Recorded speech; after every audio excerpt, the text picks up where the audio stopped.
ಪರವಾಗಿಲ್ಲ, ಚೆನ್ನಾಗಿ ನಡೆದಿದೆ. ಜಾರ್ಖಂಡ್ ಕೂಡ ಈಗ ನಾವು ನಾಳೆ ಹೋಗ್ತಾ ಇದ್ದೀವಿ. ಇವತ್ತು ಮಹಾರಾಷ್ಟ್ರ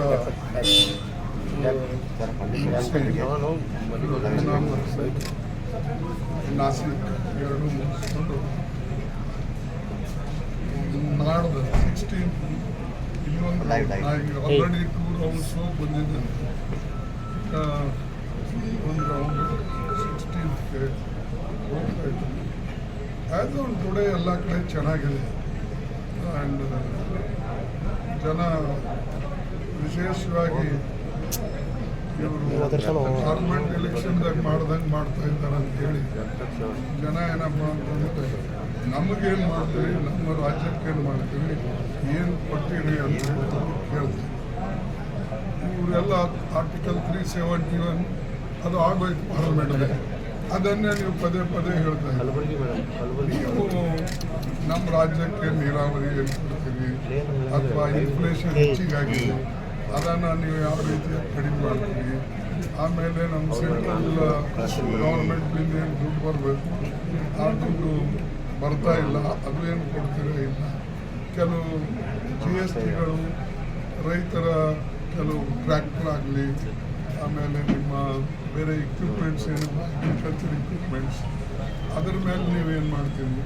ಅಥವಾ MSP ಯಾವ ರೀತಿಯಾಗಿ ಈಗ ಮಹಾರಾಷ್ಟ್ರದಾಗ ಸೋಯಾಬೀನ್ ಇದೆ, ಕಾಟನ್ ಇದೆ, ಅವರು ಅಲ್ಲಿ MSP ಏನಿದೆ ಆ MSPನೇ ಕೊಡ್ತೀವಿ. ಈಗ ಅಲ್ಲಿ ಆ MSP ಕೆಳಗಡೆ ಮಾರ್ಕೆಟ್ನಾಗ ಚೆನ್ನಾಗಿ ಪರ್ಚೇಸ್ ಮಾಡ್ತಾ ಇದ್ದಾರೆ. ಅದಕ್ಕಾಗಿ ಅವ್ರ ಪ್ರಶ್ನೆ ಅವ್ರು ಕೇಳ್ತಾರೆ, ಆದರೆ ಸರ್ಕಾರ ಬಳಿ ಅವ್ರಿಗೆ ಉತ್ತರ ಇಲ್ಲ, ಕೇಂದ್ರ ಸರ್ಕಾರ ಹೇಳ್ತಾ ಇದೆ. ಅದಕ್ಕಾಗಿ ನಾವೆಲ್ಲ ನಮ್ಮ ಇದರೊಳಗೆ ಕೊಟ್ಟಿದ್ದೇವೆ, ನಮ್ಮ ಮ್ಯಾನಿಫೆಸ್ಟೋದಾಗ ಆಲ್ರೆಡಿ ಹೇಳಿದ್ದೇವೆ. ಅದು ಕರ್ನಾಟಕ ಮಾದರಿಯಲ್ಲಿ ಅಲ್ಲಿನೂ ಕೂಡ 5 ಗ್ಯಾರಂಟಿ ಮಾಡಿದ್ದೀವಿ. 5 ಗ್ಯಾರಂಟಿಗಳಿಗೆ ಕೆಲವು ಕ್ಲಾಸ್ಗಳೇನಿವೆ ಅವು ಹಾಕಿ ಈ ನಿಮ್ಮ ಮಹಿಳೆಯರಿಗೆ ಕೊಡ್ತಕ್ಕಂಥದ್ದು, ಯುವಕರಿಗೆ ಸ್ಟೈಪಂಡ್ ಕೊಡ್ತಕ್ಕಂಥದ್ದು, ಆಮೇಲೆ ನಿಮ್ಮ ಫ್ರೀ ಬಸ್ ಟ್ರಾವೆಲ್ ಮಾಡ್ತಕ್ಕಂಥದ್ದು, ಆಮೇಲೆ ರೈತರಿಗೆ MSP ಪ್ರಕಾರ ನಾವು ರೇಟ್ ಕೊಡ್ತಕ್ಕಂಥದ್ದು, ಆಮೇಲೆ ಗ್ರ್ಯಾಜುಯೇಟ್ಸ್ ಹೇಳೋದು ಯುವಕರಿಗೆ 4000 ಸ್ಟೈಪಂಡ್ ಕೊಡ. ಹೀಗೆ 5 ಗ್ಯಾರಂಟಿಗಳು ನಾವು ಘೋಷಣೆ ಮಾಡಿದ್ದಂತ ನಮ್ಮ ಸರ್ಕಾರ ಬಂದ ಮೇಲೆ ಅದನ್ನು ತಕ್ಷಣ ಇಂಪ್ಲಿಮೆಂಟ್ ಮಾಡ್ತೀವಿ. ಅಜಿತ್ ಪವಾರ್ ಅವರು ಸರ್ ಯಾರ ಒಬ್ಬರು ಕೇಳಿದ್ರು ಹೇಳ್ಬೋದು ಸರ್. ಅಜಿತ್ ಪವಾರ್ ಅವರು ನಿನ್ನೆ ಒಂದು ಸ್ಟೇಟ್ಮೆಂಟ್ ಮಾಡಿದ್ದಾರೆ ಸರ್, ಮಹಾಯುತಿ ಗೌರ್ಮೆಂಟ್ ಮಾಡುವಾಗ ಗೌತಮ್ ಅದಾನಿ ಅವರು ಸಭೆಯಲ್ಲಿ ಭಾಗವಹಿಸಿದ್ರು ಅಂತ. ಅದ್ರ ಈಗ ಅವರೇ ಎಕ್ಸ್ಪೋಸ್ ಮಾಡ್ಲತ್ತಾರಲ್ಲ, ನಾವು ಅದಾನಿ ಮೇಲೆ ಮಾತಾಡಿದ್ರೆ ನೀವೇನು ಪದೇ ಪದೇ ಅವನದೇ ಮಾತಾಡ್ತಾರೆ.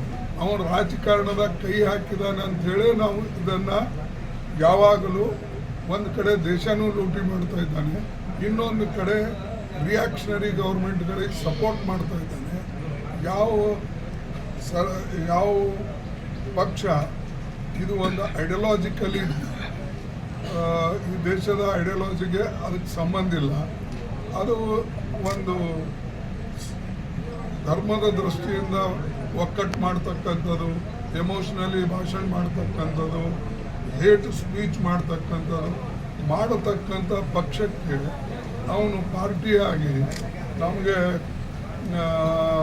ಅವ್ರಿಗೆ ಸಪೋರ್ಟ್ ಮಾಡ್ತಾನಂದರೆ ಇದ್ರ ಮೇಲೆ ನೀವು ಲೆಕ್ಕ ಹಾಕ್ಬೋದು ಎಷ್ಟು ಆಳವಾಗಿ ಅವನ ಸಪೋರ್ಟನ್ನು BJPದವ್ರು ತಗೊಳ್ತಾ ಇದ್ದಾರೆ. ಅದಕ್ಕೆ ನಾವು ಹೇಳೋದು, ಇಂಥ ಕ್ರೋನಿ ಕ್ಯಾಪಿಟಲಿಸ್ಟಿಗೆ ಸಪೋರ್ಟ್ ಮಾಡಿ ಅವರ ಮುಖಾಂತರ ಹಣ ತೆಗೆದುಕೊಂಡು ಕಾರ್ಪೊರೇಟ್ಲಿಂದ ಹಣ ಸಂಪಾದನೆ ಮಾಡಿ ಆಮೇಲೆ ನಿಮ್ಮ ಎಲೆಕ್ಷನ್ ಬಾಂಡ್ಸು ಅಂತ ಇಂಡಸ್ಟ್ರಿಯಲಿಸ್ಟಿಗೆ ಹಿಡಿದು ಅವರು ಮಾಡ್ತಾ ಇದ್ದಾರೆ. ಈ ದೇಶದಾಗೆ 5% ಜನರ ಹತ್ರ 62% ಸಂಪತ್ತಿದೆ, 62%. ಆದರೆ 50% ಬಡವರ ಹತ್ರ ಕೇವಲ 3% ಈ ದೇಶದ ಸಂಪತ್ತು ಅವ್ರ ಹತ್ರ ಇದೆ. ಇದ್ರ ಮೇಲೆ ಲೆಕ್ಕ ಹಾಕಿ ಯಾರ ಹತ್ರ ಸಂಪತ್ತಿದೆ ಅವರಿಗೆ ಬೆಳೆಸ್ತಕ್ಕಂಥ ಪ್ರಯತ್ನ ನಮ್ಮ ಮೋದಿಯವರು ಶಾ ಅವರು ಮಾಡ್ತಾ ಇದ್ದಾರೆ. ಅದಕ್ಕೆ ನಾವು ಯಾವಾಗಲೂ ಹೇಳ್ತೇವೆ, ಈ ನೀವು ಈ ಒಂದು 10-20 ಕ್ಯಾಪಿಟಲಿಸ್ಟ್ ಬೆಳೆಸೋಕ್ಕಿಂತಲೂ ಮೀಡಿಯಂ ಇಂಡಸ್ಟ್ರೀಸ್, ಸ್ಮಾಲ್ ಇಂಡಸ್ಟ್ರೀಸ್ ಮತ್ತು ಸಣ್ಣ ಪುಟ್ಟ ವ್ಯಾಪಾರಸ್ಥರಿಗೆ ಹೆಲ್ಪ್ ಮಾಡಿದ್ರೆ ನೂರಾರು ಜನ ಬೆಳೀತಾರೆ.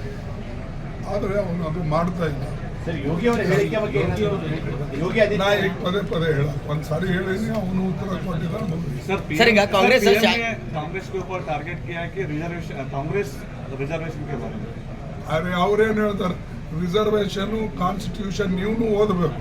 ಕಾನ್ಸ್ಟಿಟ್ಯೂಷನ್ ತಂದ ಮೇಲೆ ಸುಟ್ಟಾಕಿದವ್ರು ಅವರೇ.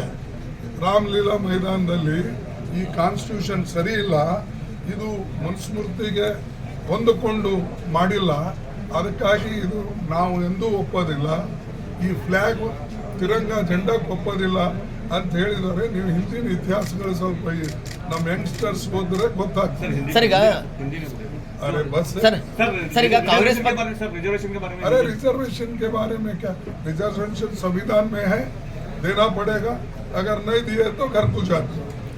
Sir thank you